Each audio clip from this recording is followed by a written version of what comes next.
5 seconds.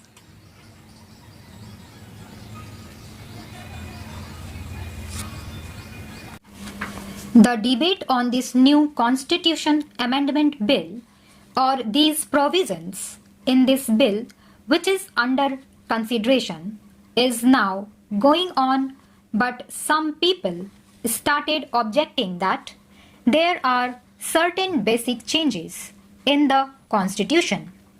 They have started objecting to the passing of this Constitution Amendment Bill, questioning whether this House has got its mandate.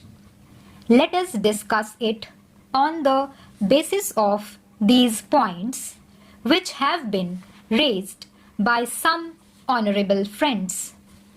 My friends have aptly said that this House has got the mandate on the basis of the programs of the party given in 1971.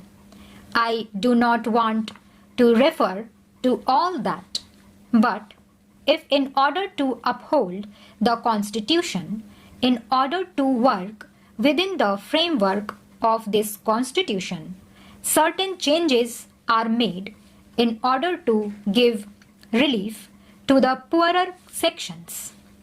I do not know where is the conflict therein and where is the question of mandate that comes in. The mandate is there the moment this House was elected, composed of 526 members.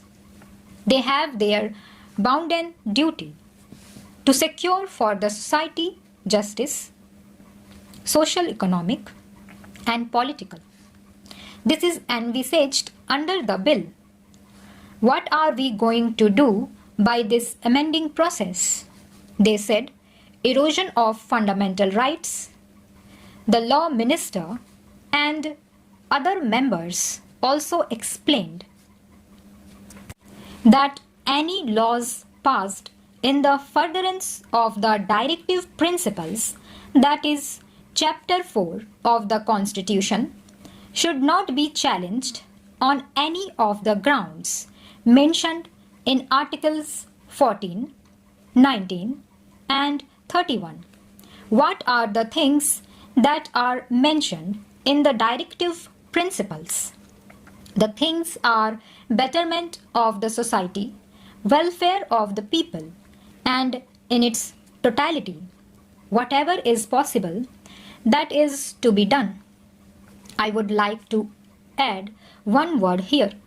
So far as these things which were not being done earlier are concerned, an attempt has been made to do them and also to see that the society marches forward both in the economic sphere and political sphere, and also to transform the society into an egalitarian society. Certain new clauses have been added for this purpose, which are laudable. But some persons have found fault with it. I do not know what is their argument. Let us take the question of erosion of the judiciary. No powers of the judiciary have been curbed. Rather, the powers of judiciary have been streamlined. We have seen out of our experience what actually has been the role of the judiciary in our country. One after the other, the judiciary tried to interpret the Constitution in a manner they wanted to do, and even by one judge's point of view, either in the High Court or Supreme Court, they wanted to uphold that their views were supreme and none else's.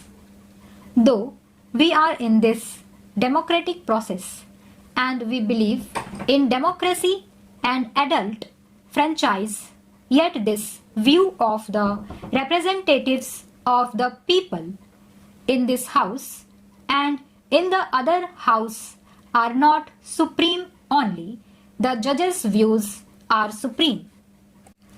This is nothing but a new nepotism on the part of the judiciary, who deliver judgments as if they are the only kings and rulers in this country and nobody else, completely ignoring the will and consent of the people who send their representatives to this house to look after their welfare and well-being.